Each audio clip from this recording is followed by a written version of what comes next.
always get it out right at the buzzer because you've got to insert the score and a quick headline. And Cal played a triple overtime game that was not very fun this year, but it was a great game to watch, but it was not the easiest to write when it's switching. And did you guys see overnight that the Giants, Barry Zito got in a car wreck in LA? Did anybody see that? So that broke, I guess it was late last night, but first thing I did this morning was check in with his publicist. Today's my day off, so to speak, but I checked in with Barry's publicist and checked in with the Giants first thing this morning to make sure, even though he'd gone home from the hospital, that everything was fine and just if there was any update. And they told me he's getting an x-ray, an MRI exam, has a sore neck, but everything's fine. So that's sort of how the morning went today after that happened last night. Our Los Angeles office would be in charge of that story since that's where the team is and that's where it happened. But just doing my part since I cover the team was checking in about 7:30 this morning. Did you feed that information to your Los Angeles I fed it to an staff? editor in Phoenix, actually, where we now have a West operations. And they wrote the story almost immediately I after? gave it straight to him, and he just updated it straight from there. Did they list you as a contributor? I haven't been logged on since then. Actually, I've been running around today,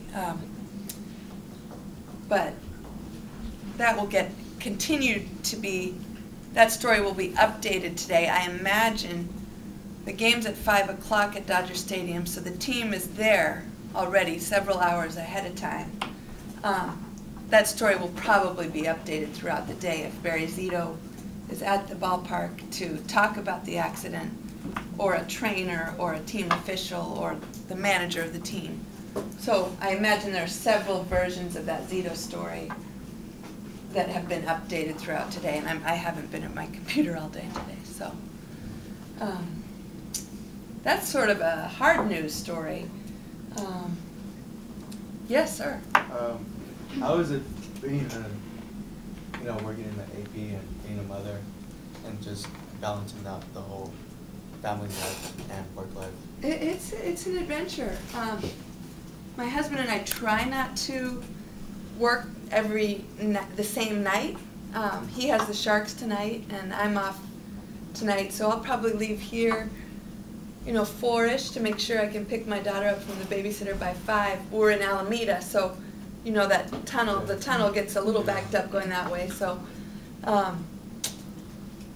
during the World Series, Josh Dubow is his name, if you guys, D-U-B-O-W.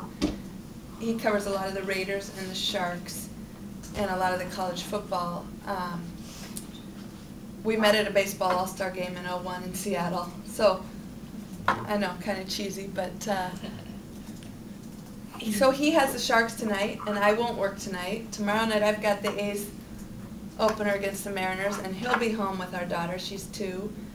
In about 5 weeks or so, it's going to get crazier because Sharks playoffs could be happening right about when I'm due, and we'll just.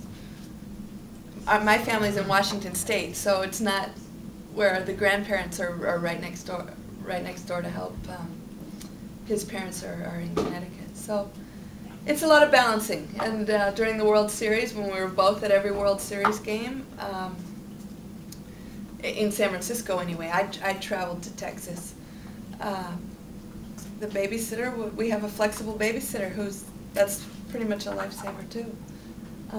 It's going to be wild here soon, but